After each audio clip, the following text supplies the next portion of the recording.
All right, so we've been watching some footage on some of the builds that I've done, and there's actually two projects that I'm also working on.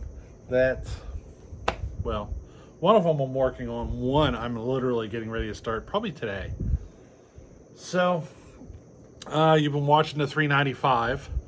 It's pretty much done. I'm going to consider it pretty much done. I'm waiting for oil pump parts to kind of move further with that build.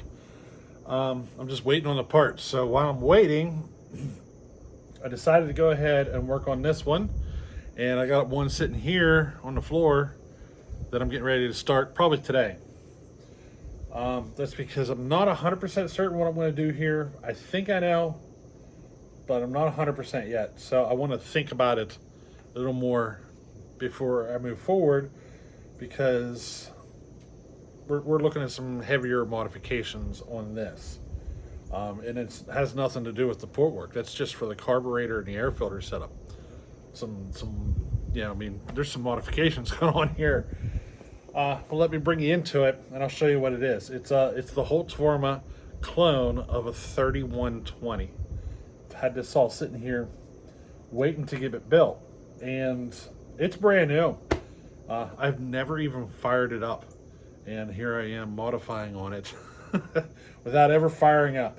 Let me show you what I'm doing, and we'll kind of, I'll show you what I'm doing, and I'll tell you kind of what my options are here, stuff that I'm thinking about, and I haven't made up my mind on anything, so I'm kind of pausing it until I make up my mind.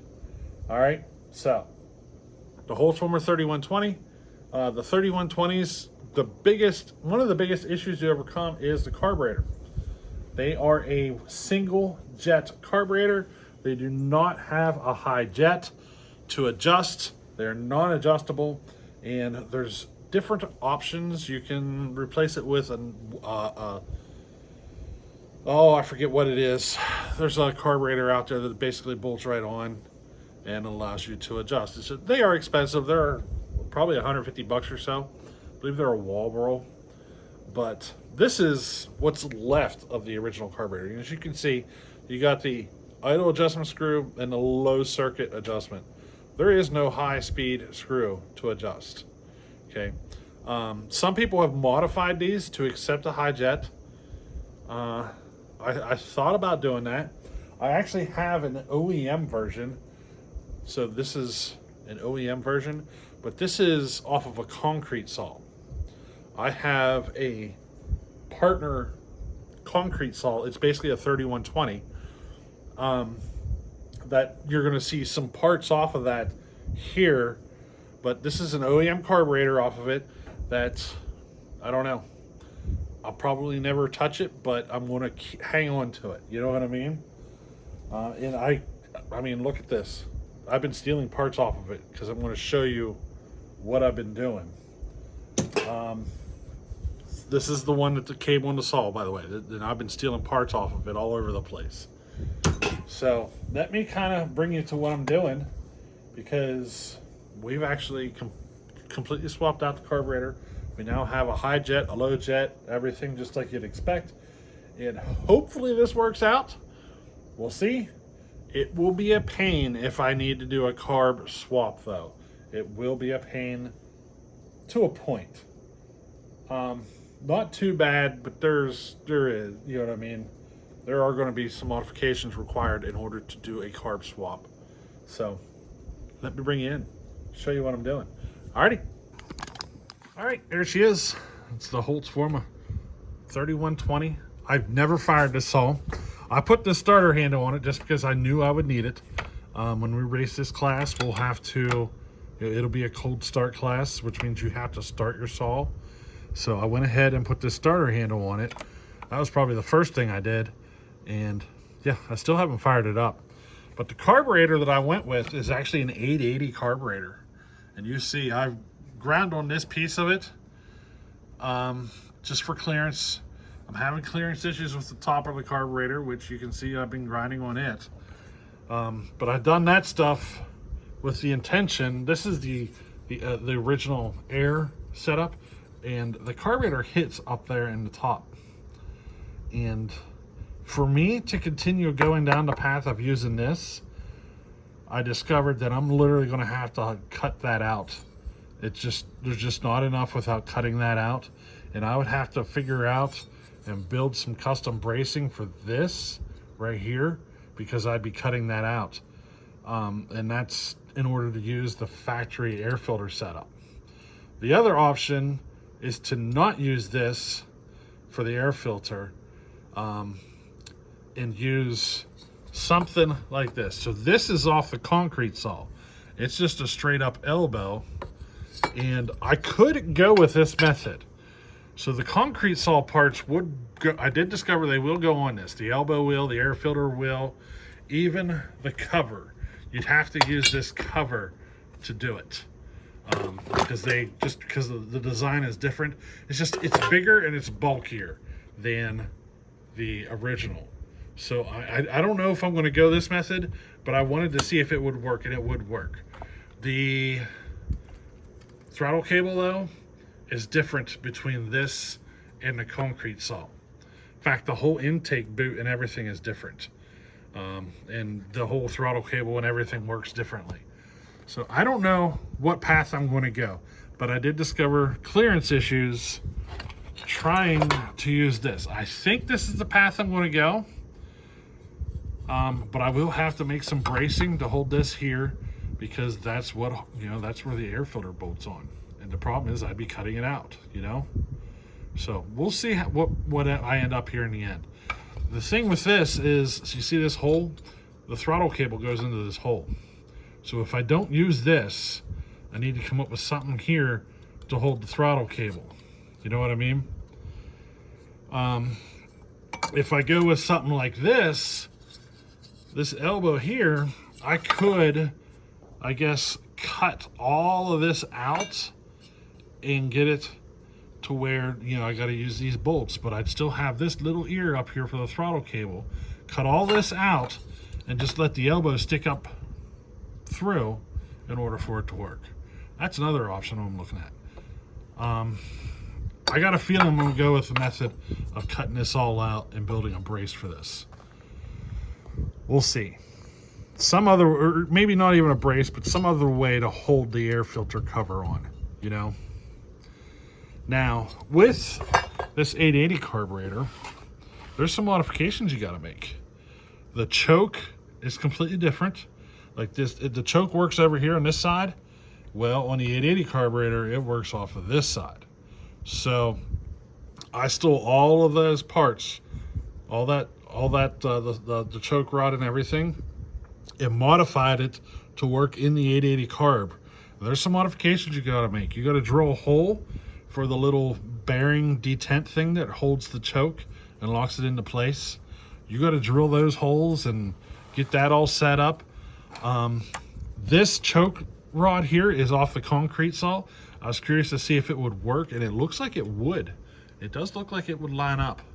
That's because if I go this elbow, I don't need the other one. And I don't know where the other one is, but the other one has a big bend in it going around to make clearance for this. But if I go with this, I don't need all that, and I could use this choke rod instead. Another modification is the throttle, because of the position of it, is all different. So I had to switch out all the throttle rod and all that stuff to the 3120 style. I had to take it away from the 880 style to the 3120 style, but because the idle screw adjustment is in a completely different location, I had to weld a little ear here in order for it to hit that. On the 3120, this screw is up higher up here. So because of that extreme difference in location, I had to do some modifications there to get it to work. But that should be good to go if I use this. We'll see though. Right now I can't bolt it on though because of the clearance issues. It hits the carburetor up here on the top because this sticks up way further. So I have a lot of clearance issues and it won't go on unless I do some modifications. So that's where we're at. And you can kind of see the issue with doing like a carb swap. because, you know, I had to modify this carburetor in order for it to work. So doing a carb swap in the future, it could cause problems. You know what I mean? It would be a pain in the butt.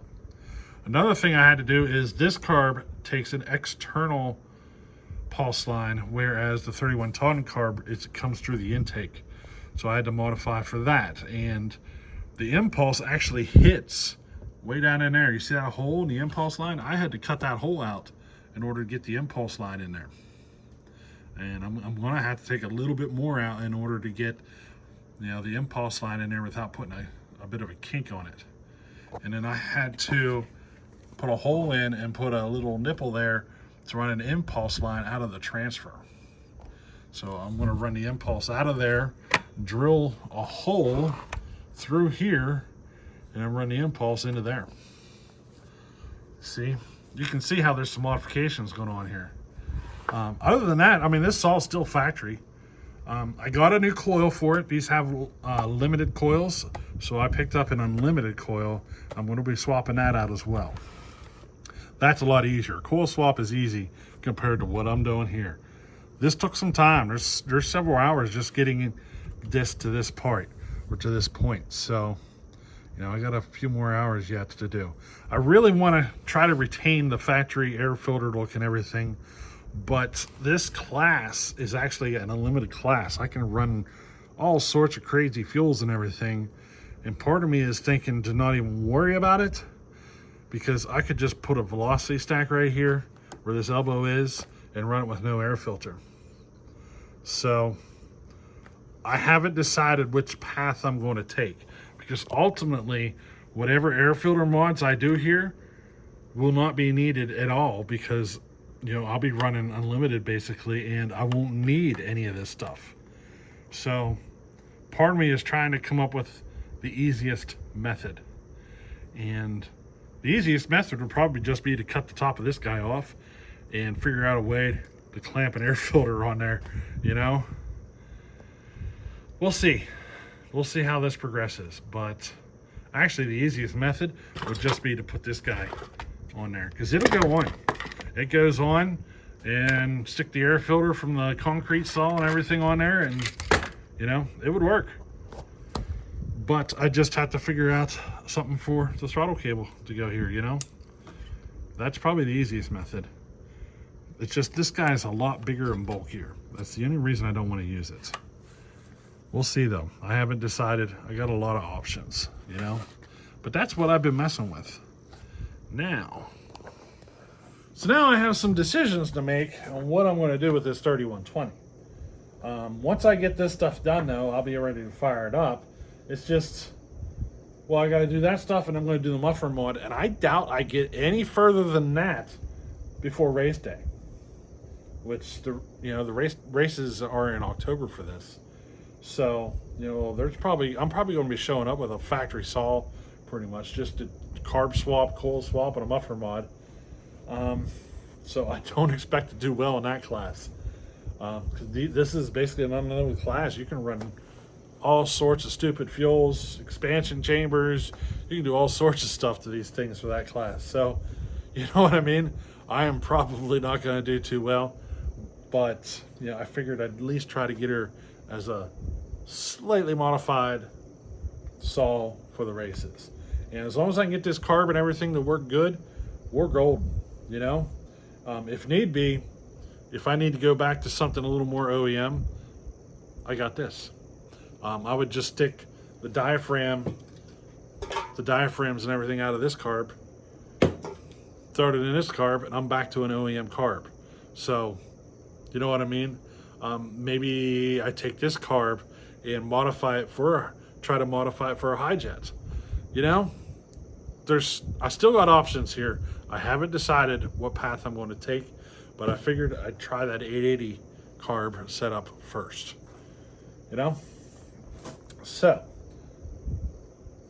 until I decide what I'm going to do with this, I'm going to move on to another project, which is right here.